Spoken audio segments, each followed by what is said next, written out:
Born in 1914, Akira Ifukube was raised in the central Tokatsu plain of Hokkaido, an area with a large Ainu population and rich in Ainu culture. Being the aboriginal people of Japan, the Ainu were treated as outcasts in general society, but a young Ifukube ignored this prejudice and immersed himself in their culture. He was exposed to a wide variety of both Ainu and Japanese folk songs, and the improvisational image of music and dance from these experiences freed his mind from restrictions of music theory, setting him apart from other students of music. Ifukube was virtually self-taught in music since his stern father was of the opinion that music was not something that a man should spend his time studying. As a result, he was a forestologist for the municipal forest of Hokkaido, but music always remained his passion. Hearing Jean-Francois's concertina for piano and orchestra while in Sapporo for attending his brother's wedding, Ifukube decided to move to the city and pursue music more aggressively. He wrote his first orchestral work, Japanese Rhapsody, at the age of 19, and won the Cherepnin Prize for Outstanding Japanese Musical Work for Orchestra in 1935. As a result, Ifukube met with Alexander Cherepnin in Russia and studied with him for a week, learning modern composition and orchestration. Due to his expertise on wood, which came from his musical study of wood acoustics, he managed to escape combat duty in World War II by being assigned to study the all-wood British warplane de Havilland Mosquito, which had been captured. Using X-rays and electricity for his research, but without any special protection, Ifukube fell ill at the time the war was concluded. While still hospitalized, he listened to the surrender ceremony on the radio, and as General MacArthur arrived, he was stunned to hear one of his military marches being played to welcome him. Employment in post-war Japan was scarce, and for musicians it was nearly impossible to find any paying jobs. Ifukube's longtime friend and classmate Fumio Hayasaka, who was soon to become Kurosawa's main composer, invited his old friend to follow him in composing music for motion pictures, and by the late 1940s he had joined Toho for this purpose. Learning the technique of film scoring proved difficult since this aspect of filmmaking was generally ignored in Japan, so he turned to opera for guidance. His first film was The End of the Silvery Peak, during which he had an argument with director Senkichi Taniguchi about the scoring of a skiing sequence between two young lovers, an incident which garnered him a reputation of being somewhat argumentative with directors.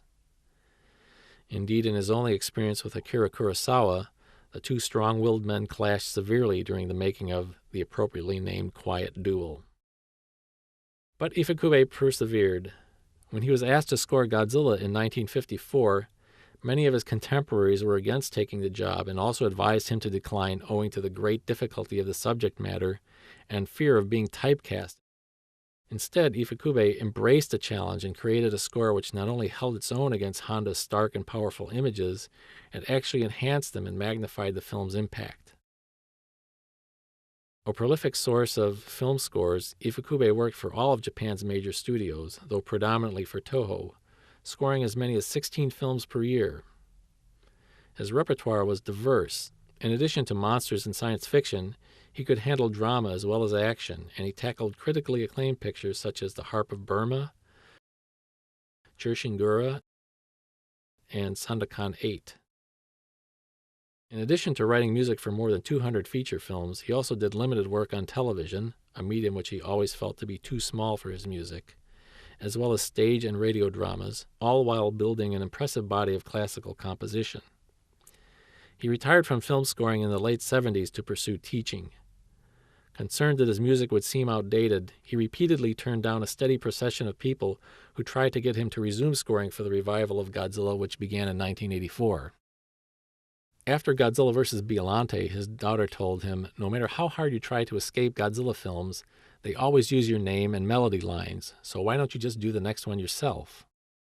When he agreed to score a documentary film about ancient Japanese history around the same time, he lost his alibi and finally came out of retirement to score the next 3 Godzilla films, before being passed over by director Yamashita for Godzilla vs. Space Godzilla. But for Godzilla's final film, Godzilla vs. Destroyer in 1995, he eagerly took up the baton for a final time. Since he had been a part of Godzilla's birth, he felt it only proper to have a part of the monster's death.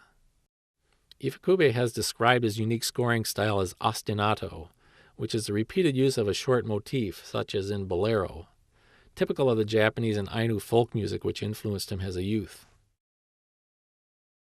Ironically, this was in direct contrast to the advice he had received from Cherepnin in his youth, who warned him to avoid ostinato at all costs. Whereas his classical works show the influence of non-traditional composers such as Stravinsky and Mussorgsky, his film scores seem more influenced by European composers Sergei Prokofiev and Jacques Ibert. His policy in film scoring was, in his own words, to express rather than to explain. His music was meant to complement the images on screen, and as such he could never understand the public's fascination for listening to his scores outside of the context of film.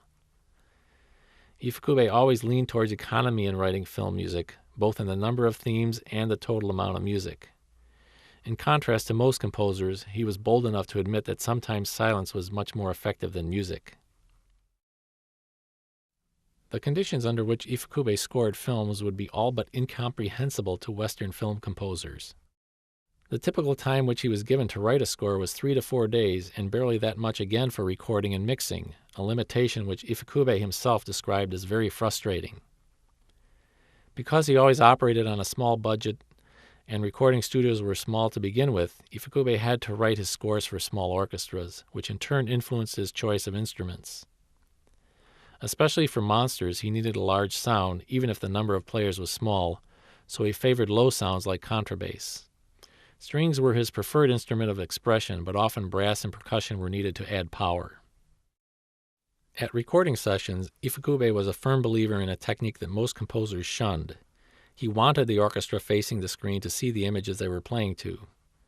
Especially in the case of monsters, he felt it was impossible for players to be sufficiently aggressive without seeing the image of the monster. He did not want a subtle or sophisticated performance. Ifukube would normally conduct the orchestra during rehearsal and allow his assistant to conduct the actual recording once the orchestra had been properly instructed. The impact of Ifukube on Godzilla cannot be overemphasized. There seems no doubt that his special ability to musically express the sheer power and spectacle of these larger-than-life images allowed the monster to reach and even exceed its potential. Ifukube's scores made these films something remarkable, something that could stand the test of time. He impacted these films to a degree perhaps unmatched by any other composer.